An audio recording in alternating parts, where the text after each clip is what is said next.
അപ്പോൾ ഇനി നമുക്ക് നല്ലൊരു മീൻകറിയുടെ റെസിപ്പി നോക്കിയാലോ. തേങ്ങയൊന്നും ചേർക്കാതെ വളരെ എളുപ്പത്തിൽ ഉണ്ടാക്കിയെടുത്ത നല്ലൊരു മീൻ മുളകിട്ടതാണ് ഇന്നത്തെ നമ്മളുടെ വീഡിയോ. അപ്പോൾ ഇതെങ്ങനെയാണ് ചെയ്യുന്നത് നോക്കാം. നമുക്ക് നേരെ വീഡിയോ കണ്ടു നോക്കാം. അപ്പോൾ അതിനായിട്ട് ഞാനൊരു മൺചട്ടി ഒന്ന് ചൂടാവാനായിട്ട് വെച്ചിട്ടുണ്ട്. ചൂടായ ശേഷം ഒരു 2 ടേബിൾ സ്പൂൺ വെളിച്ചെണ്ണ ഒഴിച്ചു കൊടുത്തു. ഇനി ഇതിലേക്ക് നമുക്കൊരു 1/2 ടീസ്പൂൺ അളവിൽ കടുക് ചേർത്ത് കൊടുക്കാം. കടുകൊക്കെ നന്നായിട്ടൊന്ന് പൊട്ടിക്കഴിയുമ്പോൾ ഇതിലേക്ക് കുറച്ച് കറിവേപ്പില ഇട്ട് കൊടുക്കാം.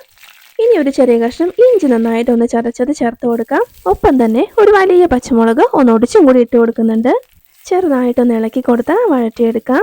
പിന്നെ നമ്മൾ ഇതിലേക്ക് ചേർത്ത് കൊടുക്കാൻ പോകുന്നത് ചെറിയുള്ളിയാണ്. ഒരു 10-15 ചെറിയുള്ളി, കട്ടിയൊന്നും വേണ്ട, അങ്ങനെ തന്നെ ഇട്ട് കൊടുക്കാം. ചെറിയ ഉള്ളി ഇട്ട് കൊടുത്ത് ഒരു 2-3 മിനിറ്റ് ഒന്ന് ഇളക്കി കൊടുത്ത് വഴറ്റിയെടുക്കാം. അതിനുശേഷം നമുക്കിതിലേക്ക് പുളിക്ക് വേണ്ടിയിട്ട് ചേർക്കുന്നത് മാങ്ങയാണ്. ഒരു ചെറിയ മാങ്ങ മുഴുവനായിട്ട് ഞാൻ എടുത്തിട്ടുണ്ട്. പുളിക്കനുസരിച്ച് മാങ്ങ ഇതുപോലെ കഷ്ണങ്ങളാക്കി കട്ട് ചെയ്തിട്ട് കൊടുക്കാം.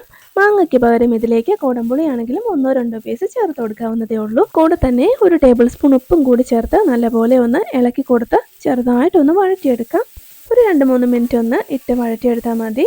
അതിനുശേഷം നമുക്കിതിലേക്ക് പൊടികൾ ചേർത്ത് കൊടുക്കാം. അപ്പോൾ ആദ്യം തന്നെ 1/2 ടീസ്പൂൺ അളവിൽ മഞ്ഞൾപ്പൊടി ചേർത്ത് കൊടുക്കാം. മുളക് പൊടി എരിവിനനുസരിച്ച് ചേർത്ത് കൊടുക്കാം. ഞാനൊരു 2.5 ടേബിൾ സ്പൂൺ അളവിൽ ചേർത്ത് കൊടുക്കുന്നുണ്ട്. 1/2 ടേബിൾ സ്പൂൺ അളവിൽ മല്ലിപ്പൊടിയും കൂടി ചേർത്ത് കൊടുക്കാം. ഇനി ഫ്ലെയിം നന്നായിട്ട് തന്നെ കുറച്ച് വെച്ച ശേഷം ആ ഒരു പൊടികളും കൂടി ഒന്ന് കുക്കാവുന്നത് വരെ ഇളക്കി കൊടുത്തുകൊണ്ട് വഴറ്റിയെടുക്കാം. എല്ലാം കൂടി നല്ലപോലെ ഒന്ന് യോജിച്ച് വന്നിട്ടുണ്ട്. ആ ഒരു ഉള്ളിയും കാര്യങ്ങളൊക്കെ നല്ല സോഫ്റ്റായിട്ട് കുക്കായിട്ടുണ്ട്. ഇനി ഇതിലേക്ക് നമുക്ക് ആവശ്യത്തിനുള്ള വെള്ളം ഒഴിച്ചു കൊടുക്കാം. ഒരു 1/4 കപ്പ് അളവിൽ വെള്ളം ഞാൻ ഒഴിച്ചു കൊടുത്തിട്ടുണ്ട്. എന്നിട്ടിത് നല്ലപോലെ ഒന്ന് ഇളക്കി യോജിപ്പിച്ച് കൊടുക്കാം.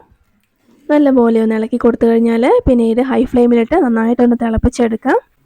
ഒരു 1-2 മിനിറ്റ് നന്നായിട്ടൊന്ന് വെട്ടി തിളച്ചിട്ടുണ്ട്. ഇനി ഇതിലേക്ക് നമുക്ക് ഉപ്പ് നോക്കിയിട്ട് വേണമെന്നുണ്ടെങ്കിൽ ചേർത്ത് കൊടുക്കാം. ഒരല്പം ഉപ്പിൻ്റെ കുറവുണ്ടായിരുന്നു, അപ്പോൾ ഞാൻ ചേർത്ത് കൊടുത്തിട്ടുണ്ട്.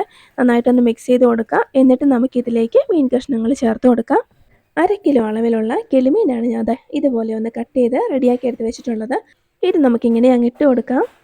ഈ ഒരു മീൻ പെട്ടെന്ന് തന്നെ നമുക്ക് വെന്ത് കിട്ടും. അപ്പോൾ അതുകൊണ്ട് ഒത്തിരി ടൈമൊന്നും കുക്ക് ചെയ്യേണ്ട ആവശ്യമില്ല, ഒരുപാട് വെള്ളമൊന്നും ഒഴിക്കേണ്ട ആവശ്യമില്ല. നന്നായിട്ടൊന്ന് തിളയ്ക്കട്ടെ.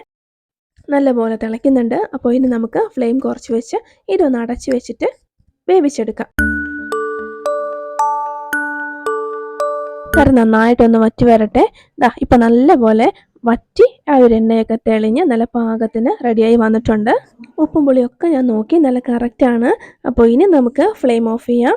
ഈ കറിയുടെ ചൂടൊക്കെ ഒന്ന് ആറി വരുമ്പോഴേക്കും ഒന്നുകൂടി ഈ ഒരു കറി ഇരുന്നങ്ങ് ടേസ്റ്റ് ആവും. മുളകിട്ട മീൻകറിയൊക്കെ ഇതുപോലെ നമ്മൾ തയ്യാറാക്കി ഒരു 1-2 മണിക്കൂറൊക്കെ കഴിഞ്ഞിട്ട് നമ്മൾ കഴിക്കണം. എന്നാലേ അതിൻ്റെ ആ ഒരു കറക്റ്റ് ടേസ്റ്റ് അറിഞ്ഞ് കഴിക്കാൻ പറ്റുള്ളൂ. ഇരിക്കും തോറും രുചി കൂടും. അത്തരം ഒരു അടിപൊളി സിമ്പിളായിട്ട് ഉണ്ടാക്കിയെടുക്കാൻ പറ്റുന്ന മീൻകറിയാണ്. എല്ലാവരും ഒന്ന് ട്രൈ ചെയ്ത് നോക്കുക. വീഡിയോ ഇഷ്ടപ്പെട്ടാൽ ലൈക്ക് ചെയ്യാനും നമ്മുടെ ചാനൽ ഒന്ന് സബ്സ്ക്രൈബ് ചെയ്ത് സപ്പോർട്ട് ചെയ്യാനും മറക്കല്ലേ. അപ്പോൾ നമുക്ക് മറ്റൊരു നല്ല റെസിപ്പിയുമായി വീണ്ടും കാണാം.